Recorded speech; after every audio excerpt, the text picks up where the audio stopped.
आश्वस्ति दे चुके हैं, उसके बाद ये शोर शराबा ठीक नहीं है, ये उचित बात नहीं। अध्यक्ष जी,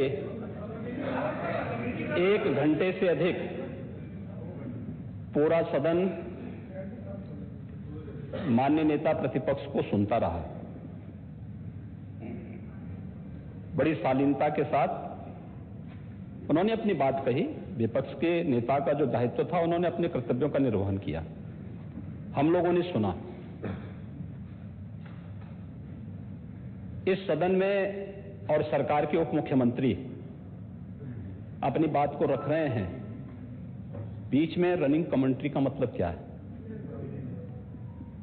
और दूसरा, एक सम्मानित नेता के खिलाफ असभ्य शब्दों का प्रयोग हो,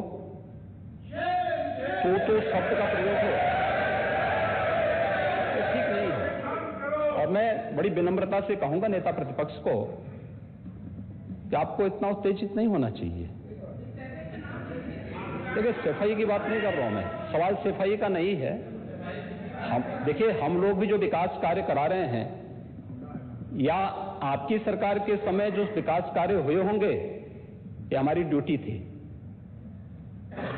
सरकार सरकार होती है और हर सरकार को अपनी उपलब्धि को कहने का अधिकार है।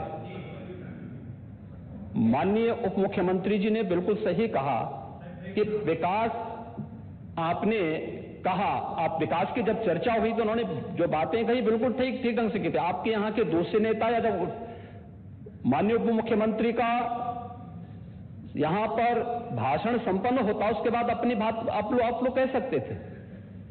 लेकिन देखिए, मैं कल भी देख रहा था, कल माननीय वित्त मंत्री जब यहां पे जवाब देने के लिए खड़े हुए,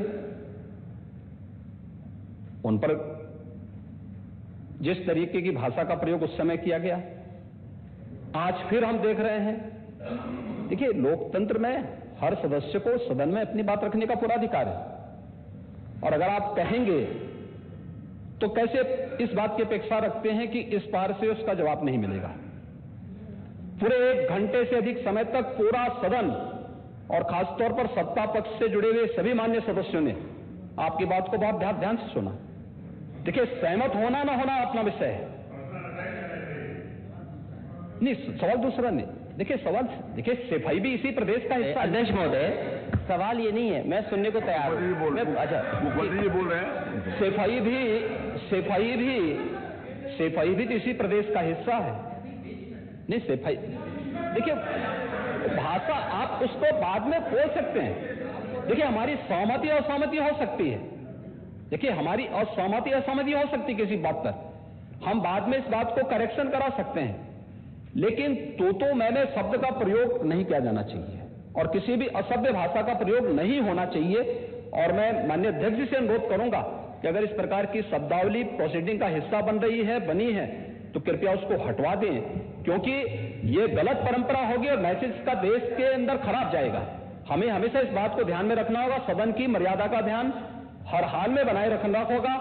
दूसरा, जब एक सदस्य बोल रहा हो तो सदस्य के बीच में, और खासतौर पर उप मुख्यमंत्री बोल रहे हैं, तो बीच में रनिंग कमेंट्री करना, बीच में धमकी देना, ये चीजें ठीक नहीं है। और मुझे लगता है सदन की मर्यादाएं इससे आहत होती हैं, कोई भी इसको नहीं स्वीकार करेगा। और मैं विनम्रता से कहूंगा माननीय नेता प्रतिपक्ष को, उनका सम्मान है, वे सबसे बड़े विपक्षी दल के नेता हैं, और मुझे लगता है कि इस मर्यादा की अपेक्षा केवल सत्ता पक्ष से ही न करें, विपक्ष भी उस मर्यादा का पालन करेगा तो दोनों का सम्मान बना रहेगा। और ये सम्मान दोनों का बना रहे।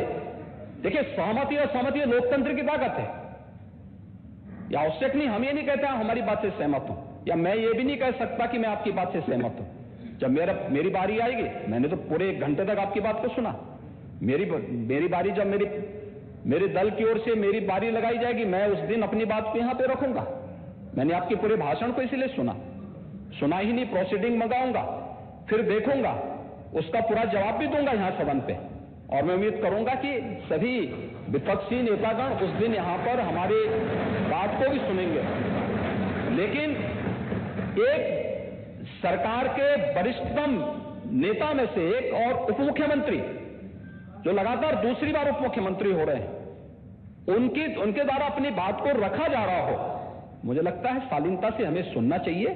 अगर हमें लगता है गलत हो रहा है, देखिए बहुत सारी चीजें अगर हम भी इस बात को कहते, बहुत सारी चीजें नेता प्रतिपक्ष भी ऐसी थी जो आपत्तिजनक हो सकती थी, हमने सुना।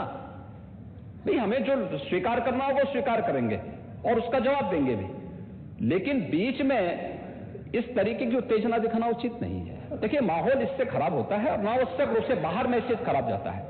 हमारे बारे में टिप्पणियां होती हैं, सदन के बारे में टिप्पणी होती है, हर एक सदस्य की मर्यादा भंग होती है और सदस्य की इसका सम्मान बाहर तार तार होता है, पब्लिक में इसका मैसेज खराब होता है और इस प्रकार की शब्दावली का प्रयोग न हो। और अगर ये तो शब्द का प्रयोग हुआ है तो मैं आपसे अनुरोध करूंगा कि कृपया इसको सदन की प्रोसीडिंग का हिस्सा कतई न बनाने दिया जाए, क्योंकि ये आने वाले समय में नजीर बनेगा। फिर यही होगा जो इससे पहले इस सदन में होता रहा है, उस चीज को हर हाल में रोकना होगा। और मैं आपसे विनम्र अनुरोध करूंगा कि ये रनिंग कमेंट्री, बीच में धमकी देना, ये चीजें बंद होनी चाहिए। अच्छा होगा कि कार्रवाई को लिखवा लूंगा। धन्यवाद। मैं कार्रवाई को अध्यक्ष महोदय, जो बात अगर नेता सदन ने कहा कि कोई अनपार्लियामेंट्री लैंग्वेज या वर्ड्स आए तो उनको निकाल दिया जाए, मैं भी सहमत हूं। लेकिन मेरा अध्यक्ष महोदय वही निवेदन ये भी है कि किसी को पर्सनल नहीं कहा जाना चाहिए।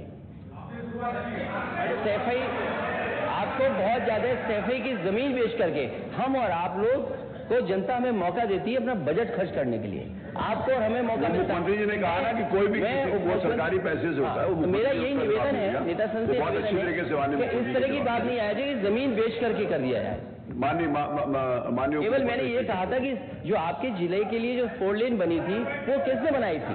माननीय उप मुख्यमंत्री जी। क्या बात है, माननीय सब लोग ध्यान दें, सब लोग बीच में माननीय अध्यक्ष महोदय, बीच में जो भी अनुपत्ति हो, मेरे को जो कुछ भी हो। माननीय अध्यक्ष महोदय, मैं बीच में जब मैंने अपना भाषण कर रहा था उसमें नेता प्रतिपक्ष खड़े होकर के क्या कहे, शोर शराबे में बात सुन नहीं पाया।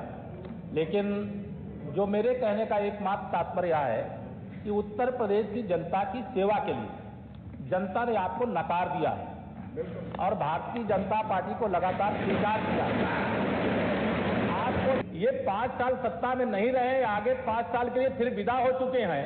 2027 में चुनाव आएगा, मैं तो यह मानता हूं कि फिर कमल खिलेगा, फिर आपका अभी कोई भविष्य इस समय नहीं है। लेकिन सड़क किसने बनाई है, एक्सप्रेस किसने बनाया है, मेट्रो किसने बनाई है? जैसे लगता है आपने सैफई की जमीन बेच करके ये सब बनवा दिया है। तुमने घर के अपने पिताजी से पैसा लाते हो बनाने के लिए? तुमने राशन काटा है तो पिताजी क्या बात है?